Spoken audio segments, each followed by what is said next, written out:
A reading from the Book of Sirach, chapter 27, verse 22 to chapter 28, verse 11. He who has shifty eyes plots mischief, and no one can ward him off. In your presence he uses honey talk and admires your every word, but later he changes his tone and twists your words to your ruin. There is nothing that I hate so much, and the Lord hates him as well. As a stone falls back on him who throws it up, so a blow struck in treachery injures more than one. As he who digs a pit falls into it, and he who lays a snare is caught in it. Whoever does harm will be involved in it without knowing how it came upon him. Mockery and abuse will be the lot of the proud, and vengeance lies in wait for them like a lion. The trap seizes those who rejoice in pitfalls, and pain will consume them before they die.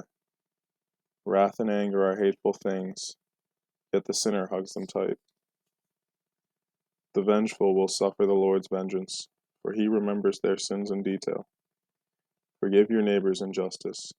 Then when you pray, your own sins will be forgiven. Should a man nourish anger against his fellows and expect healing from the Lord?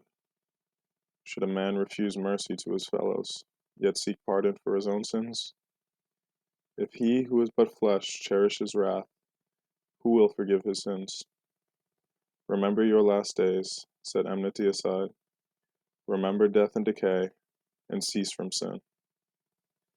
Think of the commandments, hate not your neighbor, of the Most High's covenant, and overlook faults.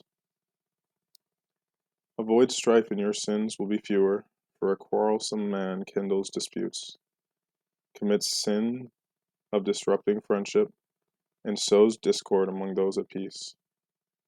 The more wood, the greater the fire. The more underlying it, the fiercer the fight. The greater a man's strength, the sterner his anger. The greater his power, the greater his wrath. Pitch and resin make fires flare up, and insistent quarrels provoke bloodshed.